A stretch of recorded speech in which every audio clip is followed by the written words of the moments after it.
नमस्ते दोस्तों। मैं हूँ पूनम राउत। आपने मुझे मैदान पर देखा होगा, फोकस्ड, डेडिकेटेड, हर रन के लिए जूझती हुई। लेकिन आज मैं आपसे कुछ और गहरा शेयर करना चाहती हूँ। एक ऐसी यात्रा जिसने मेरे खेल को ही नहीं, मेरी ज़िंदगी को बदल दिया। आज मैं बात करूँगी मेडिटेशन की। ये सफ़र कैसे शुरू हुआ, क्यों इसकी ज़रूरत महसूस हुई और कैसे इसने मुझे अंदर से और दिमाग से इमोशनली मजबूत बनाया। ये सिर्फ शांत बैठने की बात नहीं है, ये उस शांति की बात है जो शोर में भी आपको स्थिर रखेगी। स्वागत है आप सभी का एक नए वीडियो में। आज मैं आपसे मेडिटेशन की जर्नी शेयर करने वाली हूँ। मैंने मेरे मेडिटेशन की जर्नी कैसे शुरुआत करी और इससे क्या क्या बदलाव मेरी ज़िंदगी में आए, उस बारे में आज आपसे शेयर करने वाली हूँ। अगर आप जल्दी में हो और आपने वीडियो खोला है तो प्लीज़ आप ये वीडियो अभी मत देखना। आपको जब भी फुर्सत में टाइम मिले तब भी आप वीडियो पूरा देखना बैठ के, क्योंकि इस वीडियो के थ्रू मैंने मेरा पूरा एक्सपीरियंस शेयर किया हुआ है। क्योंकि मैं भी आपकी तरह एक नॉर्मल लड़की थी, एक नॉर्मल प्लेयर, जिसे मेडिटेट करना काफ़ी चैलेंजिंग लगता था और बोरिंग भी लगता था, नहीं हो पाता था मेडिटेशन। बट मेडिटेशन मैंने जब से स्टार्ट किया, मेरे विचार बदले और उस विचारों के वजह से आज मैं जो भी हूँ आपके सामने हूँ। आप ये वीडियो फुर्सत में बैठ के आराम से और पूरा देखना और एंजॉय करना। मैंने मेरे मेडिटेशन की शुरुआत 2012 में की थी। उसके पहले 2010 में मैं नॉर्मल वर्कआउट जब करती थी, मैंने मेरे ब्रीदिंग में काफ़ी ज़्यादा कंजेशन फील किया। मैं नॉर्मल फिटनेस करती थी तो मुझे ब्रीदिंग अच्छे से जमता नहीं था और मैं थक जाती थी भागते वक्त। ये सारे कंप्लेंट्स थे। मैंने मेरे दोस्त को बताए, जो मेरी फ्रेंड है अनुजा, उससे मैंने शेयर किया। वो फिजियो है और वो मुझे एक चेस्ट स्पेशलिस्ट के पास लेकर गई और उस डॉक्टर ने मुझे एडवाइस किया कि आपको कोई भी ब्रीदिंग इश्यूज़ नहीं है, ना कोई अस्थमा है, ना कुछ है।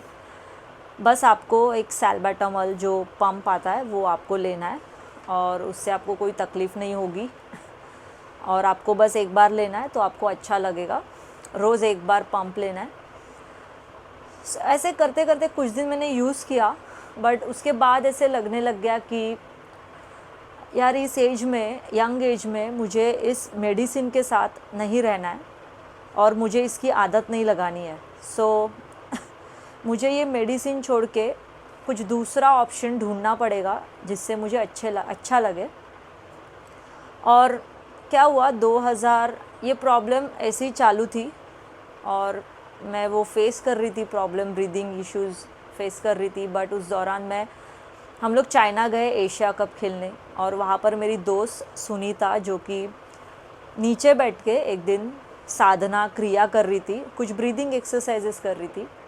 मैंने उसको देखा और उसे पूछा कि इससे क्या होता है और इससे कितना फ़र्क पड़ता है। तो उसने मुझे काफ़ी सारी चीज़ें बताई और मैंने भी वो एक्सरसाइजेस फॉलो की। वहाँ पर मैंने परफॉर्म किया और कुछ टाइम बाद मुझे अच्छा लगने लग गया।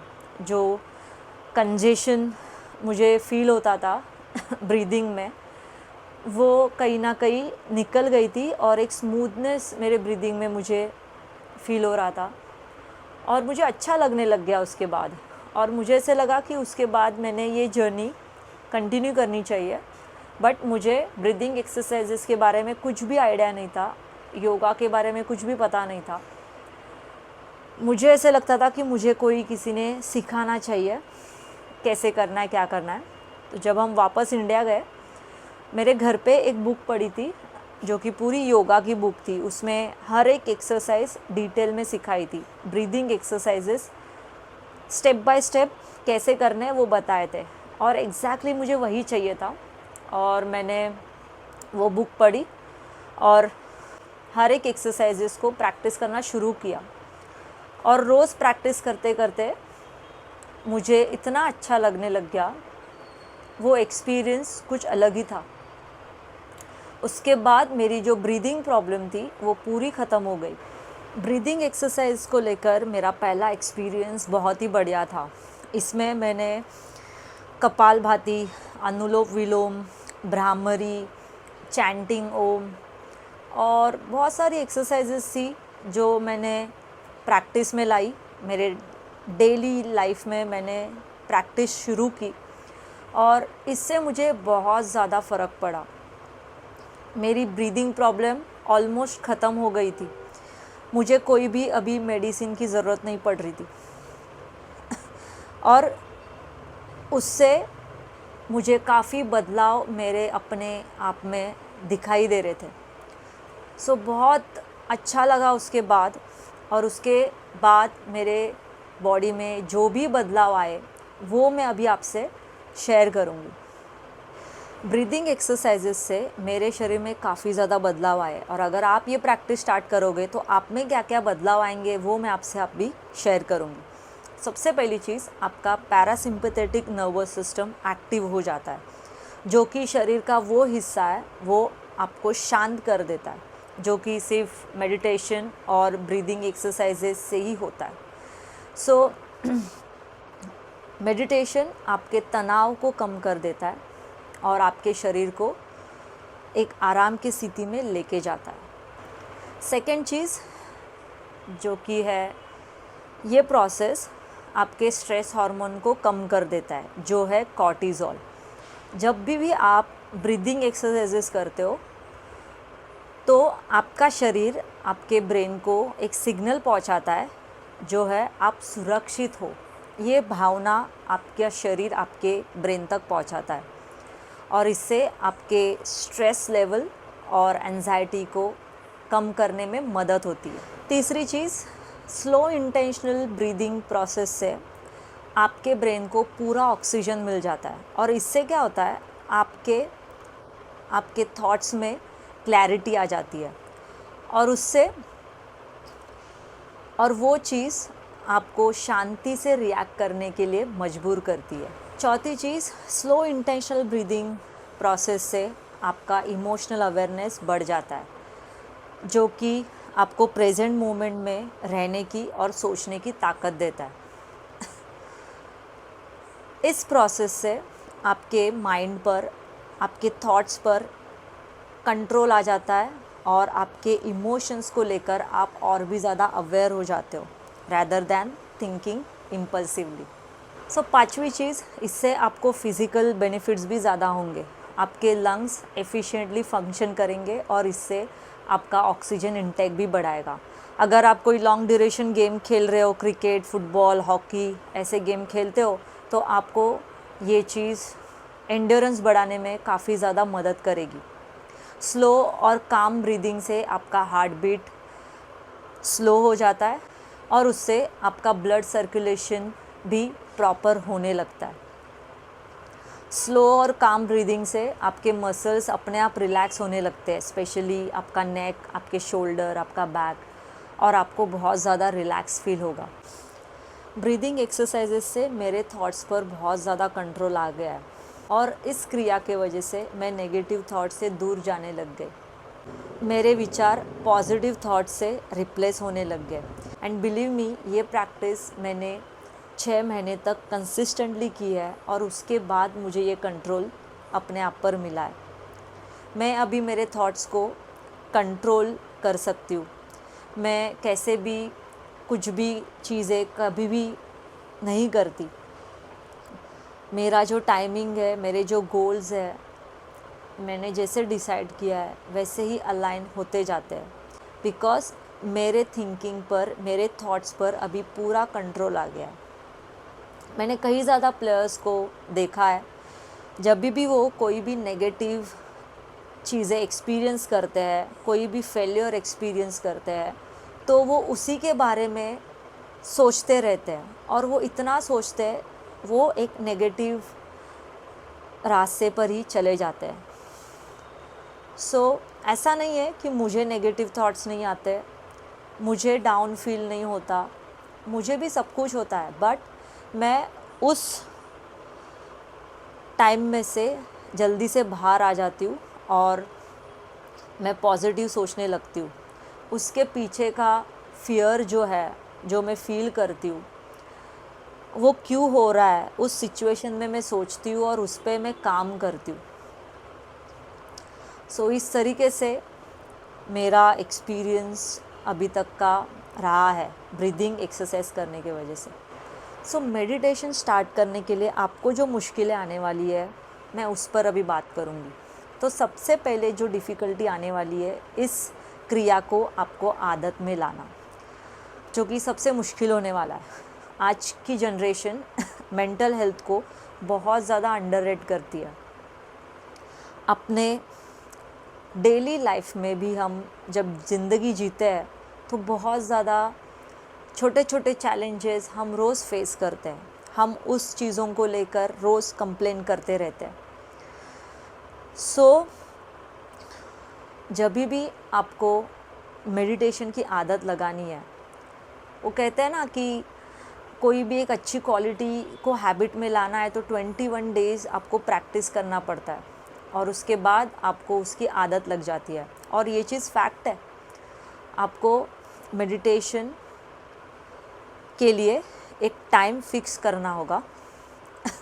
जो चीज़ आप रोज़ उसी टाइम पर रोज़ फॉलो करोगे तो उसकी आदत आपको ज़रूर लगेगी। तो जब भी आप मेडिटेशन करना चाहोगे, आप एक टाइम डिसाइड करो। मैं आपको एडवाइस करूँगी कि आप सुबह का टाइम सिलेक्ट करो जो कि है 5 से लेके 6 बजे के बीच में। बहुत अच्छा टाइम होता है जिसे हम ब्रह्म मुहूर्त भी बोलते हैं। और उस टाइम पर अपना कॉन्शियस ब्रेन बहुत ज़्यादा एक्टिव रहता है और उस टाइम पर हमें बहुत ज़्यादा पॉजिटिव थॉट्स ही आते हैं। और इसीलिए मैं आपको एडवाइस करूँगी कि आप 5 बजे से लेकर 6 बजे के बीच में मेडिटेशन की प्रैक्टिस करना स्टार्ट करो। उस टाइम पर आपको कोई भी डिस्टर्बेंस नहीं होगा, सराउंडिंग भी बहुत शांत रहता है और किसी का डिस्टर्बेंस नहीं रहता है। फ़ोन्स भी कोई करता नहीं है इतनी सुबह। तो सुबह का टाइम आपके लिए बहुत अच्छा होने वाला है। अगर आप ये आदत लगाओगे तो आपको इसका चेंज धीरे धीरे दिखाई देगा। बट मेक श्योर आप इस जर्नी में बहुत ज़्यादा पेशेंट रहो। कभी ना कभी आपको इस चीज़ की हैबिट लगेगी और धीरे धीरे आपके सारे क्वेश्चंस के आंसर आपको मिलते जाएंगे। मैं मेरी मेडिटेशन की प्रैक्टिस रोज़ सुबह 4:30 से लेके 5:30 के बीच में करती हूँ और मुझे इस रूटीन की बहुत ज़्यादा आदत हो चुकी है। मुझे इतनी आदत हो गई है कि मैं अगर एक दिन अगर नहाई भी नहीं, बट सिर्फ मैंने मेडिटेशन और ब्रीदिंग एक्सरसाइजेस भी किए, तो मुझे इंटरनली इतना फ्रेश फील होता है, मैं आपको बता नहीं सकती। वो फीलिंग बहुत ही अलग होती है। आपको याद है, मैं मेरा एक एक्सपीरियंस बताऊंगी। 2017 वर्ल्ड कप फाइनल जब हम खेले थे, स्टेडियम में 50,000 से ज़्यादा लोग मौजूद थे और उस मैच में इतना प्रेशर था, मैंने कभी नहीं इतना प्रेशर खुद पर फील किया, कभी नहीं। उस मैच में मुझे बहुत ज़्यादा प्रेशर फील हुआ, स्पेशली बैटिंग के टाइम पर, बिकॉज़ उस मैच के बाद हमारी ज़िंदगी बदलने वाली थी और वर्ल्ड कप हम जीतने वाले थे। सो इतना प्रेशर था। बट मैंने उस टाइम पर, मुझे याद है, मैंने खुद से इतनी सेल्फ टॉक की, मैं खुद से इतना बात कर रही थी इंटरनली कि मुझे क्या करना है। और मैंने एक ही डिसाइड किया था कि मुझे स्टेडियम में लोगों के पास या किसी के पास नहीं देखना है। मेरा सिर्फ रिश्ता सिर्फ वो विकेट और उस विकेट पे जो बॉल आएगा उससे ही रहेगा और मैं कहीं और भी ध्यान नहीं दूंगी।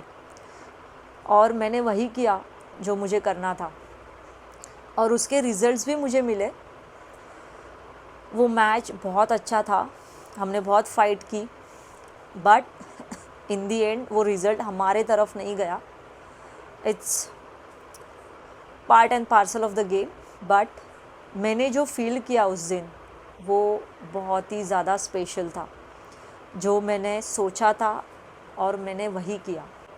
और उस स्टेडियम में जाहिर सी बात है, इतना शोर, इतना आवाज़ होने के बाद कोई भी चैलेंज फेस कर सकता है. सो मेरे लिए वो एक्सपीरियंस काफ़ी स्पेशल था और तभी मैंने इसका असली ताकत मैं फ़ील कर पाई, जो है मेडिटेशन. अभी मैं बताऊंगी कि बिगिनर लेवल पे आपको कैसे मेडिटेशन की जर्नी स्टार्ट करनी है. अगर आप बिगिनर हो और आपने कभी भी मेडिटेशन नहीं किया है तो आपको क्या करना है. आपको पहले सुबह उठना है, या फिर अगर आपको आदत नहीं है सुबह उठने की, आप शाम में भी ये प्रैक्टिस कर सकते हो, रात में भी प्रैक्टिस कर सकते हो. जो भी कन्वीनियंट टाइम है आपके लिए, कंफर्टेबल टाइम है, जिस टाइम पर आप बहुत ज़्यादा अच्छा फील करते हो, तभी भी आप ये प्रैक्टिस कर सकते हो. ज़रूरी नहीं आपको सुबह ही जल्दी उठना है और करना है, बट आप ये प्रैक्टिस करना स्टार्ट करो. तो सबसे पहले आपको उठना है और शांति से किसी भी जगह जहाँ पर आपको लगता है शांति है बहुत, वहाँ पर जाके बैठना है. घर में हो, बेडरूम में हो, या फिर बाहर कहीं पर भी, गार्डन में, जहाँ पर आपको लगता है बहुत शांति है, वहाँ पर आप जाके बैठ के ये मेडिटेशन प्रैक्टिस कर सकते हो. मैं इसकी प्रैक्टिस सुबह करती हूँ बिकॉज़ सुबह बिल्कुल भी डिस्टर्बेंस नहीं रहता है, कोई भी आवाज़ नहीं होता है, इसलिए मैं जल्दी उठकर ये सुबह प्रैक्टिस करती हूँ. और आपको सुबह उठ के बैठोगे, आपको पहले ब्रीदिंग एक्सरसाइजेस करनी है. बिकॉज़ आप स्ट्रेट मेडिटेशन में बैठने जाओगे और ब्रीदिंग पे फोकस करोगे तो आप नहीं कर पाओगे, आपको डिस्टर्बेंस आने वाला है. सो आप पहले शुरुआत के दिनों में ब्रीदिंग एक्सरसाइजेस से स्टार्ट करो. ब्रीदिंग एक्सरसाइजेस आप पढ़ो या आपको अगर पता होंगे तो आप वो पहले प्रैक्टिस करो. उससे क्या होगा, ब्रीदिंग एक्सरसाइजेस से आपका शरीर अपने आप, आपके लंग्स फूलने लगेंगे, थकने लगेगा शरीर. तो उससे क्या होगा, आपका बॉडी अपने आप मेडिटेशन की अवस्था में जाएगा. मेडिटेशन की अवस्था में जाएगा तो आप अपने आप अपने ब्रीदिंग पर फोकस कर पाओगे. और ब्रीदिंग एक्सरसाइजेस से बहुत ज़्यादा थकने तक आपको नहीं करना है. आपको लग रहा है कि हाँ मेरी सांस फूल रही है, उधर आपको रुक जाना है और आपको शांति से बैठ के जस्ट अपने ब्रीदिंग पर फोकस करना है. तो अपने आप आपकी बॉडी मेडिटेशन की अवस्था में जाएगी. सो ऐसे आप रोज़ प्रैक्टिस कर सकते हो, सुबह जल्दी उठ के या शाम को कभी भी. और इसकी प्रैक्टिस आप डेली करो. ऐसे नहीं कि आज किया 10 दिन बाद नहीं किया, ऐसे मत करो. आप इसको कंसिस्टेंटली प्रैक्टिस करो, 5 मिनट, 10 मिनट. और अगर आपको एक्सरसाइजेस पता नहीं है कैसे करते हैं तो मैं आपको एक बुक रेकमेंड करूँगी जो कि है माइंड योर ब्रीदिंग. इसमें सारी चीज़ें, सारे एक्सरसाइजेस स्टेप बाय स्टेप सिखाए हैं और उसको कैसे प्रोसेस में लाना है वो सब डिटेल में इस बुक में दिया है. और आई एम श्योर मार्केट में English, Hindi, Marathi, whatever languages आपको जो चाहिए वो अवेलेबल होंगे. तो आप ये बुक देख लेना, इसका लिंक मैं डिस्क्रिप्शन बॉक्स में डाल दूँगी. और बुक पढ़ना कभी भी बेहतर है बिकॉज़ बुक्स वही लिखते हैं जिनको 25, 30, 50 साल का एक्सपीरियंस होता है और वो अपना एक्सपीरियंस उस बुक में लिखते हैं. सो जब आप बुक पढ़ते हो और उन चीज़ों को आपको इम्प्लीमेंट करना बहुत ज़रूरी है. ऐसा नहीं कि सिर्फ बुक पढ़ा और साइड में रख दिया, बट जो भी बुक आप पढ़ रहे हो उसको आपको प्रैक्टिस में लाना है. तो वो सारी चीज़ें आपको इम्प्लीमेंट करनी है आपके डेली लाइफ में, वो सबसे ज़्यादा ज़रूरी है. और ऐसे आप आपकी जर्नी स्टार्ट करो. I wish you all the best for your journey. I am sure आपको जब ये जर्नी के थ्रू आप जाओगे आपको बहुत ज़्यादा चीज़ें, आपके क्वेश्चंस अनलॉक होने वाले हैं और उसके आंसर्स भी आपको मिलने वाले हैं।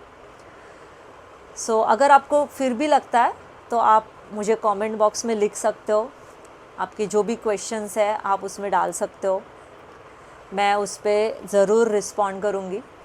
अगर आप एक खिलाड़ी है या कोई भी एक इंसान जो कि पेशेंस और शांति के बीच बैलेंस ढूंढ रहा है, तो ये सफ़र आपके लिए कुछ ना कुछ ज़रूर लेकर आएगा। ध्यान का मतलब परफेक्ट होना ही नहीं है, बल्कि प्रेजेंट में होना बहुत ज़रूरी है और यही असली ताकत है। धन्यवाद।